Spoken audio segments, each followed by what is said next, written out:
Hey everyone, I have two reviews of Beauty and the Beast for you guys today. The first is going to be a spoiler-free review, talking about everything that I liked and talking about the things that I didn't like without spoilers. But see, the problem with that is that I don't think there's anything that I didn't like that isn't a spoiler. So we'll see. But anyway, and then the second one is going to be all spoilers. First of all, I just need to say that I loved this film so much. I loved it so much I saw it twice in 2 days. And I think the only other film that's happened with maybe is Rogue One and then maybe Phantom of the Opera. I think, maybe. I don't know. Anyway, so I just completely loved this. Oh gosh, spoiler-free things. Okay, cast-wise, it was wonderful. I was incredibly skeptical going in because even though I loved the cast list and I loved both the trailers, I saw a tiny clip that made me nervous, and then I went in and tried to keep an open mind, and it was amazing. I loved everyone's acting, I loved everyone's singing, except there was one person who they screwed with their voice a lot, and I'm not going to say who, but luckily they somehow realized their mistake halfway through, and they were like, oh, okay, let's not do that so much, and so then later on everything was better, I thought, and just everyone's acting and singing was just so good. I thought it was really funny, though, because it turns out Ewan McGregor couldn't do Lumiere's accent without doing it in a Mexican accent at first, and then he had to re-record everything in, a French accent, but it's supposed to be, a smarmy French accent, like Jerry Orbach in the original, in the animated one, and probably, I think Jerry Orbach did a better job with the accent, but Ewan McGregor did such a good job with, the mannerisms and the jokes and, the Be Our Guest number, and, yeah, so anyway, yeah, everyone was great. Voice-wise, my favorites were, Luke Evans' voice as Gaston, his singing voice as Gaston, and then also, Audra McDonald as Madame Garderobe, and then Dan Stevens. I had no idea Dan Stevens had any voice at all, singing-wise, and oh my gosh, he has been hiding a beautiful set of pipes from the world. Not really hiding them, because the only singing he'd really done before, he said he did some in drama school, and then, he did one singing scene in Downton Abbey, that was a very small amount of singing, and it was speak singing almost, so it wasn't even really, he didn't have to train for it at all. So this is really the first film that he has done any training for singing, and oh my gosh, his voice was awesome. I know they had to beastify it for the song, because the song that he sings is when he's a beast, not when he's a human prince, and oh my gosh, just so good. And you can tell that I don't think they messed with it too much. They did a little, but he also had, custom fangs put in, that he used for his singing and his speaking voice, I think. But he did also record it without, with just his regular voice, without the fangs or anything either. So, yeah, anyway, he was awesome. And, what else? Spoiler-free stuff. I loved, the extra stories that they put in, or not extra stories, but the extra backstory plots. They gave Belle and Maurice both, not really separate backstories, but they kind of changed and molded each of their characters differently from the animated one, and they also gave them more of a backstory to do with Belle's mother / Maurice's wife,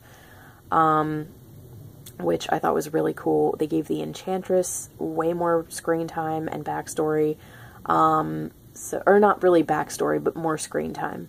So I thought that was great. And fun fact that I just totally loved, the Enchantress in this is played by Hattie Morahan, and Hattie Morahan and Dan Stevens, who plays the Beast, starred opposite each other in Sense and Sensibility, the 2008 version, where she was Eleanor Dashwood and he was Edward Ferrars.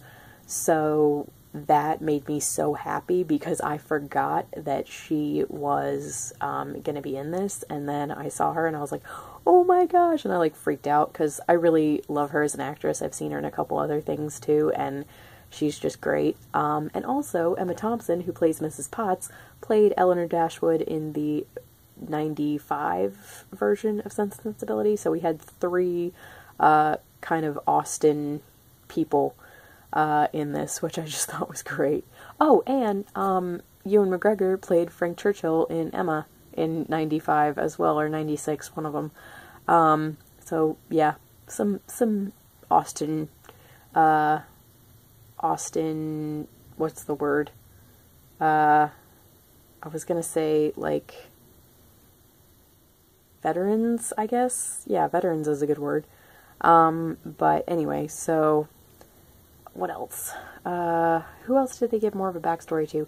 They did give Gaston the tiniest little backstory, which I think helped emphasize, or helped you kind of get him a little more, I guess. And then LeFou, oh my gosh, they gave LeFou the best, not backstory, it's not a backstory, but they basically enhanced his character, and changed him enough so that the storyline between him and Gaston makes so much more sense with this edition than it does in the cartoon.